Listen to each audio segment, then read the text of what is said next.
오늘 말씀을 읽으면 셋째 하늘이라는 이야기가 나오죠. 그래서 이 셋째 하늘이 어디가 있는가 사람들은 많이 궁금해하죠. 그 하늘이 어디 있는가 궁금해하면서 가진 상상을 다하죠. 이 셋째 하늘은 보통 우리 대기권 밖에 그 멀리 있는 그런 푸른 창공에 어디엔가 있을 거라고 그렇게 여기는 사람들이 많이 있죠. 그리고 히브리인들은 하늘이 3층으로 되어 있다고 그런 사상을 갖고 있었어요. 그래서 그런 사상과 혼합되어 가지고 이 셋째 하늘이라는 곳을 우리 대기권을 넘어서 어딘가 모르는 멀고 먼 곳에 그 셋째 하늘이 있다. 거기에 하나님이 계시고 하나님 나라가 있다. 이렇게 생각하고 살아가죠. 그러나 성경에서 말하는 그런 셋째 하늘은 그런 곳이 아닌 거예요. 이걸 보면서 사람들이 생각하는 대기권을 넘어 어딘가 있는 그런 거라면 어디가 있을까? 사람들이 생각하는 그것이 천체 물리학자들이 연구해서 기록해 놓은 대기권 위에 성층권이 있고 또 성층권 위에 열권이 있고 열권 위에는 중간권이 있고 그 중간권 위에는 외기권이 있다. 이렇게 크게 5가지로 나눠놨더라고요. 뭐 대기권에서 자세하게 말하면 여러 가지가 있겠죠. 이렇게 5가지로 나눴는데 셋째 하늘이라 그러면 천체 물리학자들이 나눠놓은 3층 이런 거하고 다르잖아요. 5층으로 되어 있잖아요. 외기권 밖에 뭐가 있는지도 모르잖아요. 우주를 측량할 수가 없어요. 이 태양계가 하나밖에 없는 것이라고 생각하는 사람도 있지만 어떤 사람들은 태양계가 뭐 10개 이상 있을 것이다. 그건 모르는 거예요. 10개 이상 있는지 100개가 있는지 우리는 몰라요. 이런 유한한 어떤 공간이 있는 이런 것도 모르는데 감히 하나님이 계신 곳이 어디라고 거기 말고 먼 어떤 물리적인 높은 곳에 있는 것이라고 그렇게 생각을 하고 있는 것이죠. 이런 사람들은 성경을 몰라도 너무나 모르는 사람들이에요. 그런데 이런 이야기를 셋째 하늘은 대기권을 넘어서 하늘에 멀고 먼 어딘가에 있다고 이렇게 가르치는 그런 사람들이 있죠. 오늘 말씀은 셋째 하늘이 무엇인지 낙원이라고 번역되어 있는데 낙원이라고 번역된 말은 무엇인지 우리가 말씀을 나눠보려고 해요. 그러면서 하늘이 어디 있냐 이렇게 물어보는 사람들은 하나님이 어디 계시냐 이렇게 물어보는 것과 똑같아요. 왜냐하면 하나님이 하늘에 계시기 때문에 그런 거예요. 우리 조기도문에 하늘에 계신 우리 아버지요 이렇게 말하잖아요. 기도하잖아요. 그러면 하나님이 하늘에 계시니까 하늘이 어디 있냐 물어보는 건 하나님이 어디 계시냐라고 물어보는 것과 똑같은 얘기잖아요. 하나님은 아니 계신 곳이 없어요. 모든 곳에 계신다고 성경은 분명히 말씀하고 있어요. 내가 바다 끝에 거할지라도 내가 스올에 내려갈지라도 거기 계시고 사람의 심령 속에 거하시고 아니 계신 곳이 없다고 그래요. 그러니까 이 하나님이 어디 계시냐 하는 물음과 천국이 어디 있느냐 하는 물음과 동일한 거예요. 그 사람들이 생각을 많이 하고 성경의 말씀 여기서 이렇게 말씀하고 저기서 이렇게 말씀하는데 이 말씀들이 연결이 안 되는 거예요. 그러니까 그런 질문을 하는 거예요. 천국이 어디 있느냐, 삼층천이 어디 있느냐 이렇게 물어보는 것은 그렇게 하나님이 어디 계시냐 물어보는 것과 똑같아요. 그러니까 하나님을 모른다는 얘기죠. 말씀이 하나님이에요. 말씀을 알면 그런 질문을 할 수가 없는 거예요. 궁금해하고 그런 거는 이해는 가지만 완전 초보자 같은 그런 질문을 할 수 있지만 신앙의 연주가 오래되었음에도 불구하고 삼층천 하늘이 어디가 있느냐 궁금해하는 것은 하나님이 어디 계시냐라고 질문하는 완전히 초보자의 위치에 있는 사람과 똑같은 거예요. 그리고 영생이 무엇인지도 몰라요. 영생. 여기에 나왔던 여호와의 증인들 이런 사람들은 하나님의 생명이 무엇인지도 몰라요. 생명이 사람들 그냥 생물학적인 육체의 호흡을 하는 이 목숨을 생명인 줄 알고 있어요. 그런 여호와의 증인들은 그래서 하나님의 왕국이 여기 이 땅 우리가 살아가고 있는 여기에 이루어진다 이렇게 그 사람들 보고 얘기 들어보니까 그렇잖아요. 예? 사람들한테 뭐 잘한다 그래요. 그냥 윤리 도덕적으로 사람을 잘한다. 뭐 누가 뭐 여자가 뭐 지나가면 막 문을 열어주고 뭐 의자를 넣어주고 그런 거 예수 안 믿는 사람들도 잘해요. 그리고 사기꾼들이 잘해요. 제비라고 하는. 그러니까 사람들이 어떤 윤리 도덕적으로 막 잘하는 거지만 그렇게 해서 하나님 나라가 이루어지지 않는 거예요. 그러니까 그런 여호와 증인 같은 사람들은 이 땅에서 막 뭔가를 잘 해보려고 그러는 거죠. 그러나 깊이 들어가 보면 소망도 없고 미래도 없어요. 왜? 하나님을 모르기 때문에. 천국이 어디 있는지도 모르기 때문에. 오늘 본문에 나오는 셋째 하늘이라고 하는 것이 무엇인 것인 어떤 것인지도 모르기 때문에 계속 이 땅에 소망을 두고 살아가지만 이 땅은 다 망할 거예요. 성경을 전체를 읽어보면 이 땅은 장망성이에요. 장차 망할 성이에요. 망할. 하나님 나라로 우리는 이동을 해야 돼요. 우리가 교도문을 읽었잖아요. 새하늘과 새 땅으로 우리는 이동을 해야 돼요. 이사를 가야 되는 존재인 거예요. 분명히 반드시 새하늘과 새 땅, 거기가 천국인 거예요. 천국이 있습니다. 그럼 천국이 어떻게 이루어지는지를 봐야 돼요. 천국은 어떤 물리적인 장소를 얘기하는 것이 아니라 존재라고 했습니다. 존재. 자, 이 생명은 하나님의 생명이 생명인 거예요. 그래서 하나님의 생명 속에 우리가 들어가야 영생을 하는 거예요. 그런 생명을 얻었을 때 거기가 천국이 이루어지는 거예요. 한마디로 말해서. 오늘 말씀은 본문에서 사도 바울이 자기가 실제로 경험하고 깨달은 이 이야기를 하고 있는 거예요. 내가 무익하나마 부득불 자랑하노니 주의 환상과 계시를 말하리라. 실제가 아니라 어떤 환상만 보고 그랬다는 게 아니라 실제 경험해 봤다는 얘기예요.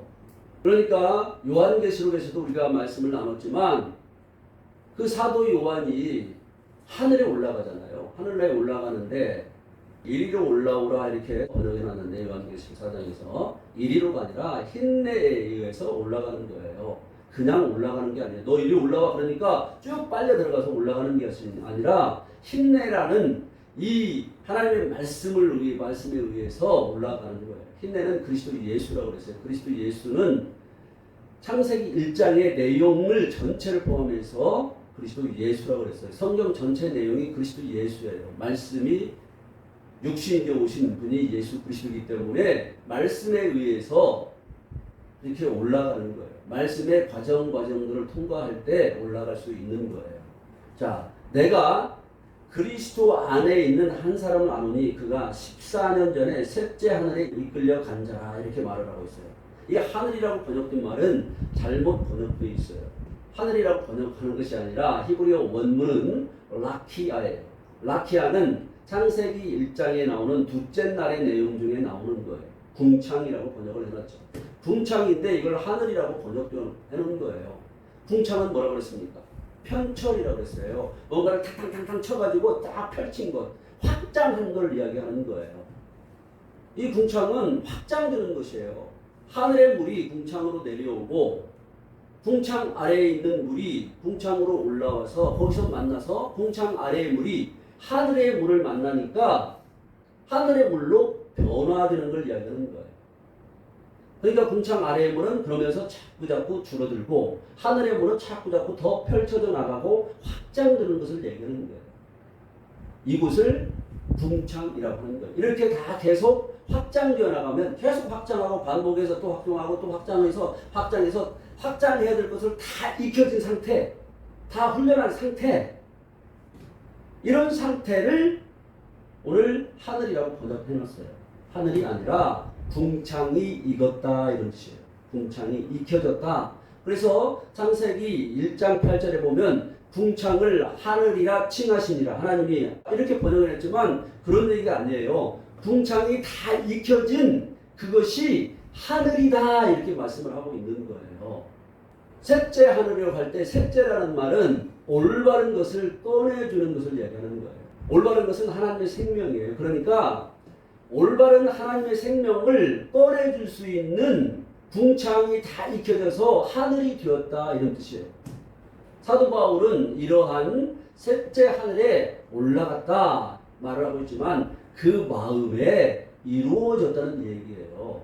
물리적인 하늘의 공간에 어떻게 보면 슈앙 하든지 아니면 순식간에 호련히 그런 장소로 이동을 했다, 순간 이동을 했다 그런 얘기가 아닌 거예요. 빛이 들어와서 어둠과 교환이 되는 거예요. 빛은 점점 커지고 빛이 커지는 만큼 어둠은 점점 작아지는 것을 이야기하는 거예요. 이렇게 확장되는 것이 다 익혀졌을 때 그것을 하늘이라고 하는 거예요. 내가 익혀야 될 것들 익혀졌을 때, 네? 소멸시킬 것들을 소멸시키면서 빛이 들어오고 빛이 더 이 어둠을 삼켜버리는 거예요. 그런 과정을 거쳐서 빛이 어둠을 다 삼켜버린 상태, 이 상태를 라라키아, 궁창이 익었다라고 하고, 궁창이 익혀진 상태, 그것을 하늘이라고 하는 거예요. 다른 말로 하면 하늘의 물이 궁창으로 내려오고 궁창 아래의 물이 궁창으로 올라가서 하늘의 물을 만나니까 이 궁창 아래의 물, 이걸 무정행의 물이라고 했어요. 이 물이 사상의 물인 거예요. 사상의 정신의 물인 거예요. 하늘의 사상으로, 하늘의 정신으로, 하나님의 사상으로, 하나님의 정신으로 바뀌어지는 거예요. 하나님의 정신이, 하나님의 사상이 사람의 사상, 사람의 생각을 삼켜버리는 거예요. 예수 믿으면 그렇게 된다는 얘기를 하는 거예요. 그래서 하나님의 생각이, 하나님의 사상이 내 생각을, 내 사상을 완전히 다 삼켜버리면 그것이 궁창이 익혀진 상태고, 그렇게 되면 하늘이 되는 거예요. 이렇게 된 그런 경험을 사도 바울이 했다라고 지금 자신의 이야기를 하고 있는 거예요. 그냥 이런 경험이 이루어지지도 않고 그냥 호련히 꿈을 꾸듯이 그런 눈을 감으니까 막 뭐가 보인다는 이런 식으로 그걸 환상을 봤다 그렇게 얘기하는 것이 아니에요. 그런데 사도 바울은 그 일이 언제 있었다 그러죠? 2절 말씀 중간에 보면 그는 14년 전에 셋째 하늘에 이끌려 간 자라 그래요. 14년이라고 그래요. 14년 전이라고 그래요. 그런데 14년 전이라고 돼 있지만 이 전이라는 말은 없어요. 그러니까 성경을 그냥 연대기식으로 보니까 14라는 이야기가 나오니까 14년 전이구나 하고 그냥 생각해서, 그러니까 물리적인 시간 이런 것만 생각하니까 전이라는 말을 그냥 끼워놓은 거예요. 14년이에요. 14년. 년은 뭐라고 그랬습니까? 샤나는 반복하는 거라고 했어요. 반복해서 10은 머리가 바꿔지는 거예요. 머리가 바꿔졌다. 반복해서 뭔가를 계속 하니까 머리가 바꿔졌다. 이게 10년이에요. 10년. 그럼 4년은 뭐냐? 4는 아르바라는 말인데, 내가 하나님의 말씀을 배웠으면 내가 배움으로 넘겨받아서 내 안에 잉태를 하는 거예요. 잉태를 해서 열매를 맺는 거예요. 내가 하나님의 말씀을 자꾸 배워서 내 안에 넘겨받아서 내가 잉태해서 그것이 열매를 맺었다. 근데 어떻게 했냐? 그렇게 열매를 맺으니까 머리가 바뀐 것이고, 그렇게 되기 위해서 계속 반복해서 했다는 얘기예요. 사도 바울은 그런 상태가 되었다. 자신의 마음이 완전히 변화되었다. 이런 얘기를 지금 하고 있는 거예요. 연대기식으로 1년, 2년 해서 14년 전이 아니라 사람이 어떻게 하나님의 형상으로 완성되는지 말씀해 놓은 이 하나님의 말씀, 창세기 1장의 내용과 같이, 그리고 그 내용을 잘 풀어서 적용해 놓은 나머지 성경들을 다 내가 배워서 그 말씀을 내가 잉태하고 계속 이 말씀을 배워서 잉태하고 말씀을 배워서 잉태하고 계속 반복해서 하다 보니까 내 머리가 바뀌어버리고 존재가 바뀌어버렸다. 지금 이런 이야기를 하는 것이지 연대기식으로 단순하게 그냥 14년이라는 얘기를 하고 있는 것이 아닌 거예요. 우리도 마찬가지로 하나님의 형상으로 살아나는 이 하나님의 말씀을 계속 내가 배우는 거예요. 배워서 이 말씀을 행하는 거예요. 행하는 거예요. 그래서 머리가 바꿔지는 거예요. 이것을 그냥 계속 반복하는 거예요. 하나님의 말씀을 내가 배워서 잉태하고 열매를 맺도록 계속 반복해 나가면 머리가 바꿔지는 거예요. 생각하는 방식이 바꿔지는 거예요. 내 마음의 바탕이 바꿔지니까 생각이 바꿔지는 거예요. 내가 생각을 바꿔야지 바꿔져야 되는 것이 아니라 내 마음의 본 바탕이 바뀌어져야 되는 거예요. 원래 내 마음의 본 바탕은 어떤 상태라고 그랬어요? 사람의 본 바탕은 혼돈과 공허와 어둠 상태라고 그랬어요. 하나님이 이것도 창조해놨단 말이죠. 그러나 하나님은 이 혼돈과 공허, 어둠 상태가 계속적으로 영원히 존속되도록 만들어 놓지 않고 이 사람을 다시 재창조하고자 하는 그 계획을 세우셨어요. 혼돈과 공허와 어둠 상태에 있는 이 사람을 재창조해서 어떻게 만들어요? 하나님의 형상으로 완성시키는 이 계획까지를 세우는 거예요. 이게 본바탕이 지금 혼돈과 공허 어둠 가운데 있으니까 하나님의 생각을 몰라요. 자기 생각대로 살아가요. 이런 마음의 본바탕을 완전히 바꿔버리는 거예요. 그 상태가 오늘 이루어졌다라고 사도 바울은 이야기를 하고 있는 거예요. 어떻게?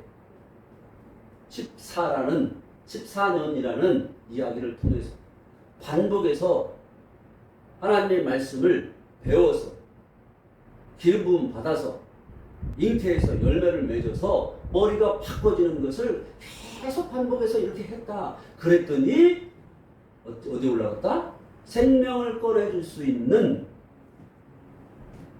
궁창이 익혀진 하늘에 올라갔다. 이런 얘기를 하고 있는 거예요. 그래서 이 하늘이라고 번역하면 되는 것이 아니라 궁창이 익혀진 곳에 올라갔다. 이렇게 이야기를 하고 있는 거예요. 궁창이라는 말은 라키아라고 그랬어요. 그래서 예수님이 오시는데 어떻게 오신다고 했어요? 궁창에서 오신다고 해요. 궁창에. 데살로니가전서 4장 17절 말씀을 보면 이렇게 말씀을 하고 있어요. 16절부터 읽겠습니다. 주께서 호령과 천사장의 소리와 하나님의 나팔 소리로 친히 하늘로부터 강림하시리니 그리스도 안에서 죽은 자들이 먼저 일어나고 그 후에 우리 살아남은 자들도 그들과 함께 구름 속으로 끌어올려 공중에서 주를 영접하게 하시리니 그리하여 우리가 항상 주와 함께 있으리라. 구름 속으로 끌어올려 공중에서 주를 영접하게 하시리니 공중에서 주를 영접한다 그래요. 공중. 근데 여기는 공중이라고 번역해놨어요. 라키아라는 말을 공중이라고 번역해놓고 고린도후서 12장 여기 2절 말씀에서는 하늘이라고 번역을 해놨어요. 그런데 창세기 1장 8절에 보면 이것을 궁창이라고 번역을 해놨어요. 궁창은 확장되는 것, 어떤 것을 펼쳐나가는 곳이라고 그랬어요. 그래서 다 펼쳐진 상태, 이것이 익혀진 거란 말이에요. 익혀진 거. 익힌 상태, 그 상태를 하늘이 된다 이런 얘기를 하는 거예요. 그냥 너 궁창 하늘이라고 해. 하나님이 이렇게 칭한 것이 아니라 궁창이 익혀진 것 다 확장되어지고 펼쳐지고 이렇게 다 완성된 익혀진 상태, 이 상태를 하나님이 하늘이라 부르시니라 이렇게 말씀하는 거예요. 그러니까 다 익혀지지 않으면 내가 궁창에 올라가 다 익혀지지 않으면 하늘이 이루어질 수 없는 거예요. 거기가 하나님이 계시는 곳이에요. 하나님이. 내가 하나님 만나려면 온전히 그분을 얼굴을 보려고 그러면 선명히 보려면 그 자리까지 가야 되는 거예요. 거기가 하나님이 앉아 계시는 보좌가 있는 거예요. 우리도 그 보좌에 앉게 해준다 그러잖아요. 요한계시록 3장 21절 말씀에 누구든지 자기 자신 안에 있는 무지, 혼돈과 공허와 어둠인 이 무지를 다 정복하면 이기는 자는 그러잖아요. 이기는 것보다 정복하는 걸로 번역하는 것이 맞다고 그랬어요. 다 정복하면 내가 하나님 보좌에 앉아 있는 것 같이 너희들도 내 보좌에 앉게 해주겠다 이런 얘기를 하는 거예요. 똑같은 이야기를 지금 보좌에 앉게 해줬다고 얘기하는 거예요. 하늘에 가게 해줬다는 얘기를. 자, 오늘 말씀 보니까 14년 전에라고 했는데 14년은 반복해서 하나님의 말씀을 내가 배움으로 기름 부음 받아가지고 계속 그 말씀을 잉태해서 열매를 맺으니까 그 일을 계속 반복하니까 머리가 바뀌더라는 얘기예요. 잉태해서 열매를 맺는 만큼 머리가 바뀌어지고 잉태해서 열매를 맺는 만큼 머리가 바뀌어지고 이걸 계속 반복했다는 얘기예요. 반복해보니까 머리가 바꿔져. 우리가 한 번에 안 바꿔지는 거예요. 한꺼번에 다 바꿔주면 얼마나 좋아요. 생각하는 것이나 말하는 것이나 마음속에 어떤 막 품어있는 것들이 바뀌잖아요. 우리 마음 바탕이 조금씩 바뀌어 나가는 거예요. 하나님의 말씀을 배울 때마다. 그렇게 해서 자꾸 하나님의 말씀이 우리에게 익혀져서 열매를 맺는 거예요. 열매를. 이런 과정을 거쳐가는 거예요. 그래서 다 익혀진 상태, 그 상태가 되면 궁창이 익었다라고 말하고 그렇게 상태가 되면 그게 14년이라고 얘기하는 거예요. 반복해서 하는 과정들을. 머리가 바뀌어지는 거예요. 그래서 하늘이 이루어지는 거예요. 하나님 나라는 그렇게 가는 거예요. 그래서 존재가 이루어진 상태, 그곳이 하나님이 계신 곳이고 하나님 나라인 거예요. 저 푸른 천국의 댕이골을 넘어서 어딘가인지 모르지만 아주 멀리 있는 환한 빛이 밝히 막 빛나는 햇빛보다 더 밝은 그런 곳이 있는 것으로 착각하면 안 되는 거예요. 그런 얘기를 하는 사람이거나 그런 얘기를 믿고 있는 사람은 성경의 내용을 모르는 거예요. 궁창은 분명히 이야기하고 있잖아요. 이렇게 어떤 것을 펼쳐나가는 곳. 그래서 다 펼쳐진 상태를 궁창이 익었다. 그것을 히브리어 원문으로 하면 라키아라고 하는 거예요. 그래서 다 익혀진 상태, 다 확장된 상태, 다 펼쳐진 상태, 그 상태가 하늘이다라고 하나님이 부르시는 거예요.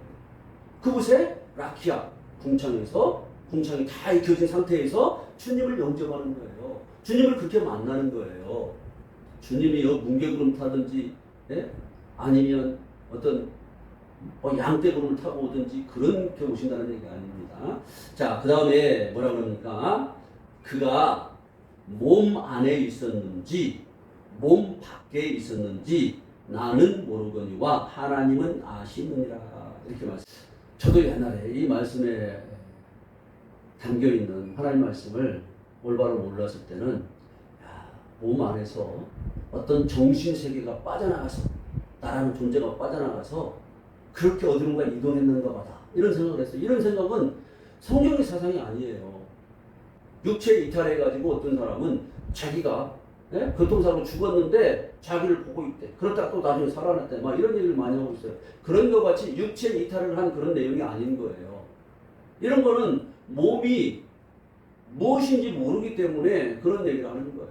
그 다음에 내가 몸 밖에 있었는지 몸 안에 있었는지 이거 모른다는 말을 또 꿈인지 생시인지 모르는 것처럼 분별할 수 없는 그런 상태에서 그런 셋째 하늘에 올라갔다, 낙원에 올라갔다 이렇게 생각하는 사람들이 많이 있어요. 꿈인지 생시인지 이런 말도 아니고 육체 이탈을 했다는 그런 얘기가 아닌 거예요. 오늘 여기에 나와 있는 몸은 구프라는 얘기인데 이 구프의 몸은 신령한 몸을 얘기하는 거예요. 영체를 얘기하는 거예요. 앞에서 이야기한 것처럼 궁창이 다 익혀졌고 머리가 바뀌어졌다. 이렇게 해서 지금 영체가 이루어졌다 이런 얘기를 하는 거예요. 구프라는 몸이라는 말은 이 몸이 그렇게 이루어진다는 얘기지 육체 이탈을 해서 어디로 갔다는지 아니면 꿈인지 생시인지 모르는 그런 상태에서 내가 이런 것을 경험했다 이런 얘기가 아닌 거예요. 실제적인 얘기를 하는 거예요. 나에게 이루어지는 내 안에 이루어지는 실제 존재하는 이야기를 하는 거예요. 사람은 겉사람이 있고 속사람이 있어요.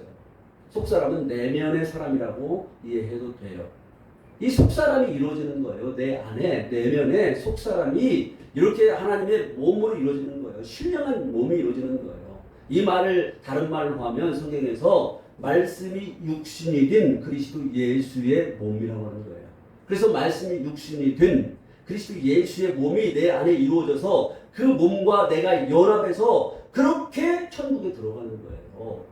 심판에서 이것을 다 확인하는 거예요. 이루어졌는지 안 이루어졌는지. 이루어진다는 그냥 천국이 이루어졌으니까 천국에 사는 것이고 이루어지지 않은 자는 불못에 던져지는 거란 말이죠. 분명히 반드시 지옥이 있어요. 천국이 있고 사람들은 너무나 모호하게 살아요. 이렇게 해서 분명하게 얘기해서 이렇게 천국에 우리가 들어가게 되는 거예요. 이루지 않으면 천국에 못 들어가는 거예요. 불못에 던져지는 거예요.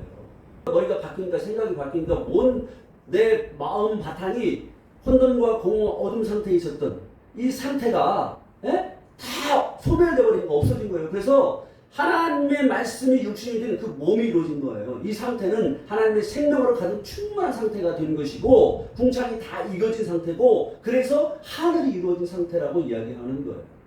그리고 나서 뭐라 그래요? 몸 밖에 있었는지 몸 안에 있었는지 나는 모른다. 나는 모르거니와 하나님은 아시느니라. 그러니까 이 몸이 이루어지는 것이 지금 완전하게 이루어진 것인지 완전하게 다 이루어지지 않았는지 이거는 하나님만 아신다고 얘기하는 거예요. 나는 모르고 하나님이 나중에 판정해 주신다고 얘기하는 거예요. 그러니까 이게 얼마나 이게 어려운 거예요. 그러니까 경각심을 가지고 항상 깨어 있어야 돼요. 내가 이 몸을 지금 이루어가고 있는가? 내가 다 이루어져서 심판대에서 너 다 이루어졌구나. 이 구프의 몸, 영체가 다 이루어졌구나. 말씀이 육신이 된 그리스도 예수의 몸이 이루어졌구나. 그렇게 해서 궁창이 다 익혀졌구나. 하늘이 이루어졌구나. 그러니까 하늘이 이루어졌으니까 너는 하늘에 영원토록 사는 거야. 나와 기쁨 가운데 그 행복한 곳에서 사는 거야. 그렇게 판정을 해주시는 거예요. 그러나 그렇게 안 되면 지옥불에 던져진다 이런 얘기를 하고 있습니다. 하나님을 아신다고 이렇게 얘기하는 거예요. 그 다음에 4절에 그가 낙원으로 이끌려가서 말로 표현할 수 없는 말을 들었으니 사람이 가히 이르지 못할 말이었다. 낙원이라고 돼 있어요. 제가 주부에 써드린 거 낙원에다가 빨간 줄을 두 줄을 짝짝 그어놨잖아요. 낙원이 아니에요. 그래서 이런 말을 갖다가 어떤 사람은 신락원이라는 책도 썼잖아요. 신락원. 잃어버린 낙원. 낙원이라는 말이 아니에요. 이 낙원이라고 번역된 히브리어 원문은 파라데스라는 말이에요. 파라데스. 파라데스라는 말은 사전 찾아보면 정원, 심는 곳, 심겨진 것, 뭐 이런 뜻들이 있어요. 그게 또 어떤 뜻이 있냐면 지키다, 보호하다 이런 뜻이에요. 그러니까 보호받는 곳을 얘기하는 거예요. 지킴을 그러니까 지킴 받는 그런 곳을 얘기하는 거예요. 파라데스는.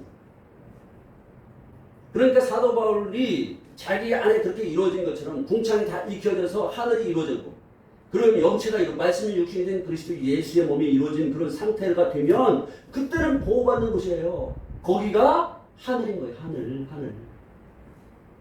그 자리에 가야 영원토록 어떤 것도 침해할 수 없는 거예요. 높고 높아서 어떤 것도 범죄할 수 없어요. 그래서 영원토록 거기서 자유롭게 하나님과 한 생명을 하나님을 찬양하며 사는 거예요. 여기 이 상태가 되면 어떤 것도 거기 우리를 해할 수 없는 거예요. 다시 이제 거꾸로 갈 수도 없는 거예요. 이제 그 상태에서 영원토록 거하는 거예요. 영원이라는 건 시간이 그냥 길게 늘어지는 끝도 없이 늘어지는 것이 아니라 그냥 하나님의 그 생명 자체, 생명으로 충만한 가운데 하나님과 같이 사는 상태를 얘기하는 거예요. 하나님이 영원한 존재이시기 때문에. 이 파라데스는 하늘인데, 하늘, 천국이에요. 천국인데 더 구체적으로 이야기하면 하나님의 잣대에 매달려서 열매를 맺은 곳이다, 이렇게 이야기할 수 있어요.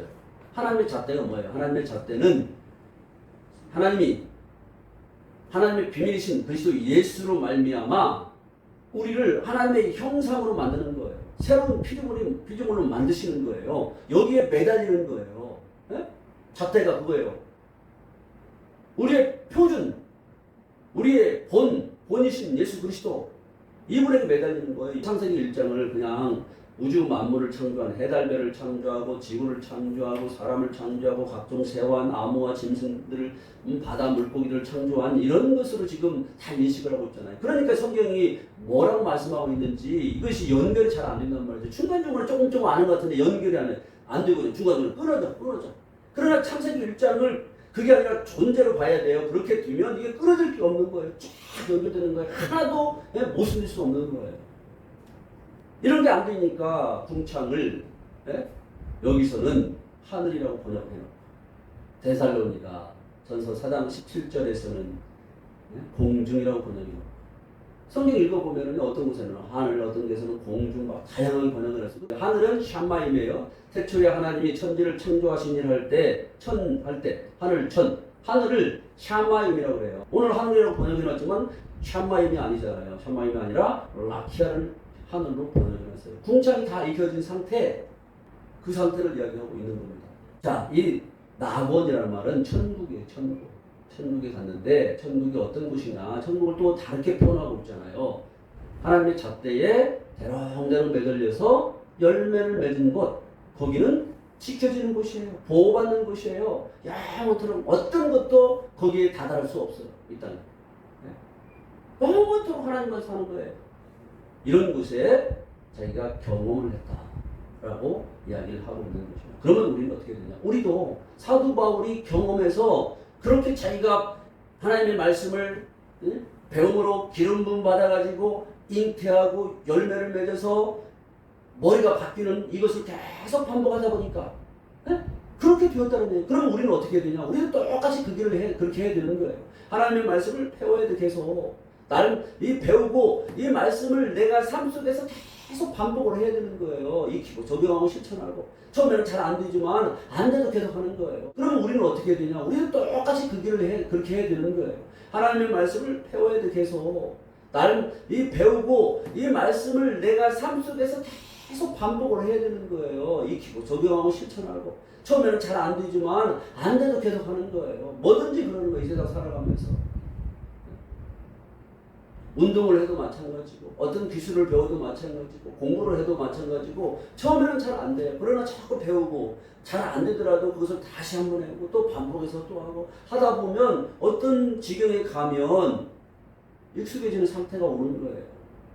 하나님의 말씀을 계속 반복해서 배워서 내 마음에 잉태를 하게 되면 계속 품고 그러면 나중에 열매를 맺어가지고 아기가 태어난 것처럼 내놓을 수 있는 상태가 되는 거예요. 사도 바울은 이런 상태가 됐다 이런 얘기를 하고 있는 거예요. 셋째 하늘이라고 얘기하는 것. 셋째는 올바른 것을 꺼내줄 수 있는 셋째 시기를 얘기하는 거예요.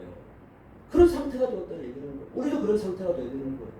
이런 상태가 되었을 때 우리가 천국에 다 들어가게 되는 겁니다. 자, 우리도 모두 열매를 맺어서 천국으로 올라가 영원토록 하나님과 함께하며 하나님과 한 생명을 해서 하나님을 찬양하는 정말 복된 삶이 되시기를 우리 주 예수 그리스도 이름으로 축원합니다.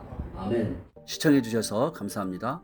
구독과 좋아요, 공유는 복음을 확장하는 통로입니다. 함께 전파 선교사가 되어주세요.